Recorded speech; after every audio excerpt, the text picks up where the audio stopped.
నమస్తే, welcome to red TV. నేను పద్మిని. ప్రస్తుతంతో పాటు neuro psychological therapist, astrologer, numerologist Madhavi గారు ఉన్నారు. మాట్లాడదాం. మేడం నమస్తే. మేడం నమస్తే పద్మిని.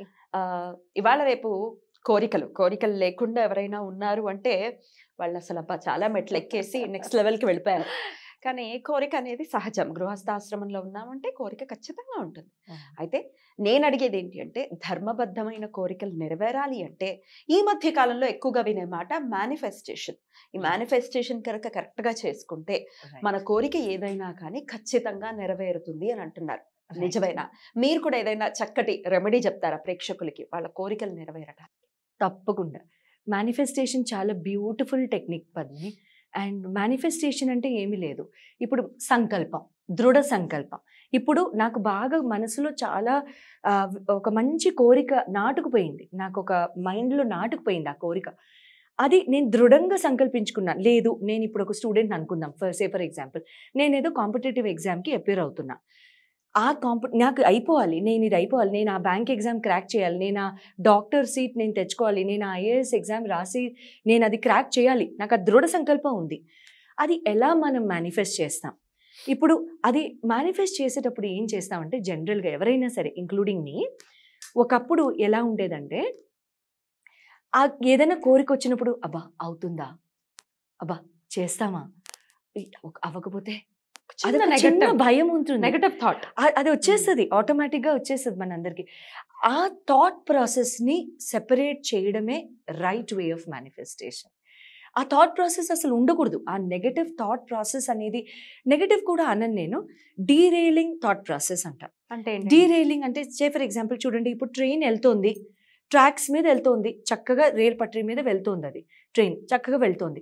డీరేలింగ్ అనేసరికి లేకపోతే కొంచెం అది స్లో అయినా, లేకపోతే ఏదైనా స్టేషన్లో హాల్ట్ అయినా ఎక్కువసేపు ట్రైన్ డీలే అని మనం చెప్పుకుంటాం.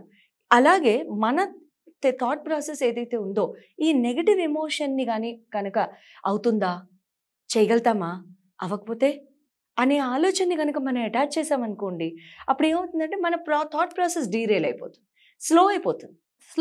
అప్పటిదాకా మనం ఎంత స్పీడ్తో అయితే ముందుకెళ్తామో అది ఆ పెట్టిన ఎఫర్ట్ అంతా వేస్ట్ అయిపోతుంది. సో ఆ కోరిక నెరవేరటం కూడా ఆబ్వియస్లీ స్లో అయిపోతుంది. సో అక్కడ ఆ స్లోనెస్ అనేది మనం దాన్ని అట్రాక్ట్ చేయకుండా ఉండాలి అంటే అసలు డౌట్ వద్దు, అసలు దాని గురించి డౌట్ వద్దు, అసలు భయం వద్దు. భయం ఎందుకు? మనం కనుక క్లియర్గా ఉన్నాము, మన ప్రిపరేషన్ కరెక్ట్గా ఉంది, మనం చక్కగా డ్యూ డెలిజెన్స్, మనం ఆ పర్టికులర్ థాట్కి ఏదైతే యాక్షన్ ఇవ్వాలో అంటే చదువుకోవడం, చక్కగా క్రమబద్ధంగా మనం ఒక డిసిప్లిన్లో వెళ్ళిపోవడం, ఇలాంటివి చేసుకుంటున్నాం అనుకోండి, ఇంకా డౌట్ ఎక్కడిది? లేనే లేదు కదా. కరెక్ట్. సో అది మేనిఫెస్టేషన్ అంటే. ఖచ్చితంగా మేనిఫెస్టేషన్ వలన కోరికలన్నీ, మన ఏదైతే ధర్మబద్ధమైన కోరికలు ఉంటాయో చాలా చక్కగా మనకు అవి నెరవేరుతాయి. సరే, డౌట్ అనేది ఉండద్దు, సెకండ్ థాట్ అనేది ఉండద్దు అనేది మీరు చెప్తున్నారు. సరే, ఇక ఈ మేనిఫెస్టేషన్ ఎలా చేసుకోవాలి? ఓకే, చాలా చాలా పద్ధతులు ఉన్నాయి పద్మిని. రకరకాలు చేసుకోవచ్చు, బోల్డ్. మనం రాబోయే ఎపిసోడ్స్లో మళ్ళీ మాట్లాడుకుందాం దీని గురించి. బట్ ఇవాళ మన వ్యూవర్స్ కోసం ఒక చిన్న టెక్నిక్ అనేది నేను చెప్తాను. చాలా చాలా ఈజీ. మనం ముఖ్యంగా యాజ్ గర్ల్స్ చేసిందే. ఫర్ ఎగ్జాంపుల్ చాలా మంది చేస్తారు ఇది. అంటే ఇప్పుడు పెళ్ళి అవ్వక ముందు ఒక ఆలోచన, ఒక హస్బెండ్ అంటే ఒక ఆలోచన, అదొక కోరిక, ఆ డ్రీమ్ ల్యాండ్ లోకి వెళ్ళిపోతాం కదా హీరోల్ని చూసే స్క్రీన్ మీద. అది కూడా ఒక మేనిఫెస్టేషనే కదా, సింపుల్ భాషలో, అంటే అందరికి కనెక్ట్ అవ్వాలి అంటే. అది మనం ఎలా అయితే ఆలోచించి ఆ చిన్న నవ్వు ఒకటి వస్తుంది మనకి ముఖం మీద. ఆ పర్టికులర్ నవ్వే ఆ ఫీలింగ్ ని జనరేట్ చేస్తుంది, ఆ హార్మోన్ ని జనరేట్ చేస్తుంది మనకి బ్రెయిన్ లో. ఆ హార్మోన్ ఎప్పుడైతే జనరేట్ అవుతుందో మన సబ్ కాన్షియస్ లో ఆ థాట్ అనేది రిజిస్టర్ అయిపోతుంది. It is an absolute simple psychological science, neuro science. ఆ థాట్ అనేది, ఆ పర్టికులర్ హార్మోన్ మనకి రిలీజ్ అయినప్పుడు అది ఆ సెక్రీషన్లో, ఆ సబ్ కాన్షియస్లో అది డీప్ రూట్ అయిపోతుంది. సో ఇక్కడ మనం దీన్ని వాడుకుని ఎలా మేనిఫెస్ట్ చేసుకోవచ్చో చెప్తా. 51 సెకండ్స్ కానీ 53 సెకండ్స్ కానీ అందరూ కూడా చక్కగా ఎప్పుడైతే మీరు ఫ్రెష్గా ఉంటారో, అంటే జనరల్గా మార్నింగ్ టైం, ఎర్లీ మార్నింగ్ అయితే మీరు ఫ్రెష్గా ఉంటారని నేను అనుకుంటున్నాను. లేకపోతే మీ టైమింగ్ కన్వీనియన్స్ని బట్టి మీకు ఈవినింగ్ కన్వీనియంట్ అంటే ఈవినింగ్ నైట్ పడుకునే ముందు అయితే నైట్ పడుకునే ముందు. కానీ నైట్ పడుకునే ముందు ఏమవుతుందంటే రోజంతా మనం చేసిందంతా ఓవర్లోడ్ నెత్తి మీద ఉంటుంది ఆ స్ట్రెస్. అప్పుడు కాకుండా ఉదయం లేవగానే ఫస్ట్ 5 minutes ఎలాగో కొంచెం స్లోగానే ఉంటాం కదా. సో ఆ ఫస్ట్ 5 minutesలో 51 seconds కానీ 53 seconds కానీ, ఇదే ఎందుకు 51 ఎందుకు 53 ఎందుకు కూడా చెప్తా. 51 అనేది 5 + 1 6 వీనస్కి సంబంధించిన నెంబర్. 53 5 + 3 యాక్షన్ నంబర్ 8 సాటర్న్కి సంబంధించిన నెంబర్. సో ఈ 2 నంబర్స్కి అసోసియేట్ అయి ఉంటాయి మన డిజైర్స్, మన కోరికలు, మన ఫ్యాంటసీస్, మన డ్రీమ్స్. నంబర్ 6 యాక్షన్లో పెట్టాలి, మొమెంటం రావాలి, దానికి ఒక స్పీడ్ అనేది రావాలి, అంటే మనకు ఒక స్ట్రక్చర్ కావాలి, ఒక డిసిప్లిన్ కావాలి. అది రావాలి అంటే సాటర్న్ పిక్చర్లో ఉండాలి. నంబర్ 8. సో 51 or 53 seconds కామ్గా కూర్చోండి. డైనింగ్ టేబుల్ మీద కూర్చుంటారా, మీ మంచం మీద మీరు కూర్చుంటారా, మీ పర్టిక్యులర్ ఫేవరెట్ స్పాట్ మీ ఇంట్లో, మీ ఆఫీస్లో ఎక్కడ కూర్చుంటారో కూర్చోండి. కళ్ళు మూసుకోండి. సే ఫర్ ఎగ్జాంపుల్ మీరు ఏదో ఇల్లు కొనుక్కోవాలనుకుంటున్నారు, ఫ్లాట్ అనుకుంటున్నారు, ఆ పలానా అపార్ట్మెంట్ చాలా బాగుంది, ఆ పలానా అపార్ట్మెంట్లో నేను ఎట్లా అయినా ఇల్లు కొనుక్కోవాలనుకుంటున్నారు. కానీ అది ఎప్పుడు అవుతుందో మీకు తెలియటం లేదు. మీరు ఏం చేస్తారు? ఆ ఇల్లు అవుతుందా అని మేనిఫెస్ట్ చేయొద్దు. మీరు ఇల్లు కొనుక్కున్న తర్వాత మీ ఇంటీరియర్స్ని మేనిఫెస్ట్ చేసుకోండి. అంటే తలుచుకోవాలి. ఇప్పుడు ఆ ఇంట్లో మేము ఉన్నాము, ఇంట్లో మేము ఉన్నాము, ఆ ఇంటి కలర్స్ ఇలా లావెండర్ కలర్ ఉండాలి, లేకపోతే పింక్ కలర్ ఉండాలి, లేకపోతే లైట్ బేజ్ కలర్స్ ఉండాలి, బెడ్రూమ్ ఇలా ఉండాలి. ఆ పర్టిక్యులర్ పీస్ ఆఫ్ ఫర్నిచర్ మీకు ఎక్కడో నచ్చి ఉండొచ్చు, ఎక్కడో ఏదో షోరూంలో. ఆ పర్టిక్యులర్ ఫర్నిచర్ని అనుకోండి. మీ ఆఫీస్ స్పేస్ని ఊహించుకోండి. మీరు ఎప్పుడైతే ఊహించుకుంటారో న్యూరలాజికల్ ప్యాటర్న్ అనేది సెట్ అయిపోతుంది అక్కడ. సైకలాజికల్గా మీకు అక్కడ సెట్ అయిపోయినప్పుడు ఏమవుతుందంటే చాలా ఫాస్ట్గా మేనిఫెస్ట్ అయిపోతుంది అది. అండ్ మీరు చేసినప్పుడు ఖచ్చితంగా అవుతారు. నేను అప్పుడు అది అనుకున్నాను, ఇది అయింది. అది మనం ఏమనుకుంటామంటే నేను అనుకున్నాను, అది అయింది, నేను చేశాను చూసావా అనుకుంటాం. చాలాసార్లు అవుతుంది.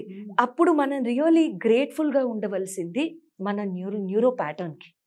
ఆ న్యూరో ప్యాటర్న్ అది ఆ పర్టిక్యులర్ థాట్ని చక్కగా రిజిస్టర్ చేసుకుని పర్మనెంట్ మెమరీలో స్టోర్ చేసేసి పెట్టేస్తుంది. సో 51 seconds 53 seconds చూస్ చేసుకుని అది మాత్రమే ఆలోచించి దాని తర్వాత ఏం చేయాలి? దాన్ని మాత్రమే ఆలోచించి ఆ 51 seconds అట్లా మెడిటేషన్గా అదే ఆలోచించండి. ఇది ఇంటి ఎగ్జాంపుల్ చెప్పాను. సే ఫర్ ఎగ్జాంపుల్ మీరు ఏదో జర్మనీయో ఎక్కడికో చదువుకోవడానికి వెళ్దాం అనుకుంటున్నారు, మీరు ఒక స్టూడెంట్. అప్పుడు మీరు ఏం చేస్తారు?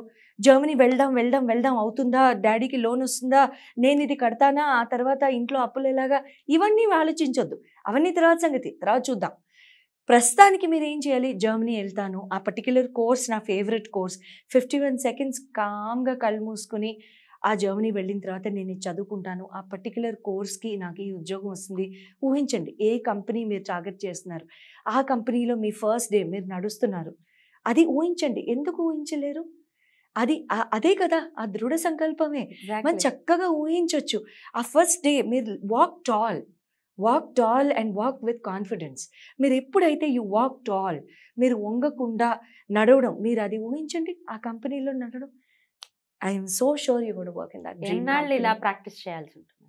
ఎంత ఫాస్ట్గా మీరు ఆ డ్రీమ్కి దగ్గరగా ఉన్నారు దాన్ని బట్టి కూడా ఉంటుంది. అండ్ ఆస్ట్రాలజికల్గా కూడా మన దశలు అవన్నీ కూడా మనకి ఇది మనకి సపోర్ట్ ఇవ్వాలి. But at the same time ఇప్పుడు మీరు స్టూడెంట్ ఫైనల్ ఇయర్లో ఉన్నారు, థర్డ్ ఇయర్లో ఉన్నారు, చేయండి, అప్పటి నుంచే చేయండి, నో ప్రాబ్లం. డిజైర్ అనేది మనకి ఫుల్ఫిల్ అయ్యేంత వరకు చేసుకుంటూ ఉండాలి. అండ్ చాలా ఫాస్ట్గా అవుతాయి పద్మిని, అవేమి సంవత్సరాలు ఏం పట్టు. ఇప్పుడు మీరు అంటూ ఉంటే నాకు ఒక విషయం స్ఫురణలోకి వస్తుంది, నాకు గుర్తొస్తుంది. అప్పటి వరకు నాకు తెలియదు మేనిఫెస్టేషన్ అంటే ఏంటి. ఇప్పుడు నేను ఎపిసోడ్ చేసే ముందు కూడా ఏంటండి మేనిఫెస్టేషన్ అంటే అని అడిగానా, నాకు నిజంగా తెలియదు. నా లైఫ్ లో కూడా జరిగింది. అంటే ఇది ఒక చిన్న పర్సనల్ విషయము షేర్ చేసుకుంటున్నా. తప్ప అంటే పెళ్లి, మీరు ఇందాక పెళ్లి టాపిక్ తీశారు కాబట్టి మన ఇద్దరు అమ్మాయిలే కాబట్టి సరే రిలేట్ అవుతాం కదా. నేను అనుకున్నాను జరిగింది అనే దానికి ఎగ్జాంపుల్ నా లైఫ్ లో కూడా ఏం జరిగిందంటే, నా పెళ్లిలో నేను పెళ్లి కూతుర్ని చేసినప్పుడు పెళ్లి పీటల మీద కూర్చునేటప్పుడు నేను కట్టుకోవాల్సిన చీర ఏంటి అని నేను చాలా రోజులు ఊహించుకునేదాన్ని. చిలకాక పచ్చ అలాగే పింక్, ఈ 2 కాంబినేషన్స్ లో చీర ఉండాలి అని చాలా రోజులు ఊహించుకున్నాను. పల్లకిలో నేను వెళ్ళాలి అని ఊహించుకున్నాను. అది నా రియల్ లైఫ్ లో జరిగింది. So sweet. ఎగ్జాక్ట్ గా అదే కలర్ శారీ, అలాగే నేను ఏదైతే ఊహించుకున్నానో కొన్నేళ్ల పాటు ఏదో సరదాగా ఆ డిజైర్ ఉంటుంది కదా, ఇలా ఇలా ఉండాలి పెళ్లిలో, నాకు ఇలా ఉండాలి, ఆ మేళ సన్నాయి ఏదైతే ఉందో ఆ సన్నాయి ఇలా ఉండాలి అని అలా అలా అలా ఊహించుకున్నాను. అదే జరిగింది life. Right. Manifestation does work. అవును, ఇట్ డెఫినెట్లీ వర్క్స్. అండ్ నేను ఇంకా తొందరగా పెళ్ళి అవ్వాలి, సంబంధాలు ఫిక్స్ అవ్వట్లేదు, అస్సలు అవ్వట్లేదు అంటే నేను జనరల్ గా వాళ్ళకి ఒకటి చెప్తాను. ఏంటంటే అమ్మాయి అయితే మీరు పల్లకి అన్నారు కాబట్టి నాకు అది లింక్ అయింది. పల్లకిలో అమ్మాయిని మోసుకుపోవడం ఆ పిక్చర్ ని గూగుల్లో డౌన్లోడ్ చేసుకోండి. ఎందుకో నా ఉన్నాయి కదా, నేను పెడతాను చూడండి ఒకసారి. అంటే పాత కాలం పల్లకి నాది. ఆ పల్లకి తెప్పించుకుని మరి అది ఉంది, నేను ఫోటో కూడా ఇస్తాను చూడండి సరదాగా. తప్పకుండా ఆ ఫోటోని గనక మీరు మీ బెడ్రూమ్ లో సౌత్ వెస్ట్ వాల్, ఎవరైతేనమ్మా ఆడపిల్లలు మీరు తొందరగా పెళ్ళవ్వాలి, సంబంధాలు కుదరట్లేదు, మీకు నచ్చిన సంబంధం రావట్లేదు అనుకుంటున్నారో, బట్ ఆఫ్ కోర్స్ మళ్ళీ మీ దశలు కూడా డిస్క్లైమర్ ఇది, మీ దశలు కూడా మీకు సపోర్ట్ చేయాలి. ఇక్కడ సరైన సమయంలో కళ్యాణమైన కక్కొచ్చినా సరైన సమయానికి ఆ పర్టికులర్ మీ బెడ్రూమ్ లో మీరు ఎక్కడైతే పడుకుంటారో ఇంట్లో అక్కడ సౌత్ వెస్ట్ కార్నర్ లో ఈ పల్లకి నీ మోసుకుపోతున్న పల్లకీలో కూర్చున్న అమ్మాయి ఫోటోని మీరు అక్కడ పెట్టేసుకోండి. చాలా తొందరగా పెళ్ళవుతుంది. నేను చేశాను పద్మిని, నా పెళ్ళప్పుడు నేను చేశాను ఇది. నాదయిన తర్వాత నేను I passed it on to some other colleague అనమాట ఆఫీస్ లో. ఆ ఫ్రేమ్ ని ఇంకొక అమ్మాయికి ఇచ్చేసాను, నీకు పెళ్ళైపోతుందని. యాక్చువల్లీ ఆ అమ్మాయికి పెళ్లి ఇష్టం లేదు, అస్సలు ఇష్టం లేదు. ఆ అమ్మాయి స్పిన్స్టర్ గా ఉండిపోతాను అనుకుంది. నేను చెప్పలా ఆ అమ్మాయికి పర్పస్ ఏంటి అనేది. నాకు చాలా మంచి పాప, మంచి చక్కగా సుగుణవంతురాలు, భలే నాకు భలే ముచ్చటేసేది ఆ అమ్మాయిని చూస్తే. ఏం చెప్పకుండా ఇది నీ గిఫ్ట్ తీసుకో అంటే చాలా థ్యాంక్స్ మేడం అని చెప్పేసి పెట్టేసుకుంది. పెళ్ళైపోయింది, 4వ నెలలో పెళ్ళైపోయింది. అప్పుడు చెప్పాను, నీ పెళ్ళవుతుంది కదా, ఈ ఫ్రేమ్ వేరే వాళ్ళకి ఇచ్చేయమ్మా అని. సూపర్, మంచి అసలు భలే మంచి ట్రిక్ ఇది. సూపర్ అండి, చాలా చక్కగా వివరించారు. ఇక ఒక్కొక్క దానికి ఒక్కొక్కటి ఇప్పుడు ఒక మంచి రెమెడీ లాగా కూడా చెప్పారు కాబట్టి రకరకాల కోరికలకి ఎలా మేనిఫెస్టేషన్ చేయాలి అనేది నెక్స్ట్ ఎపిసోడ్స్ లో తప్పకుండా. చాలా చాలా థ్యాంక్స్ అండి. నమస్తే. నమస్తే పద్మిని.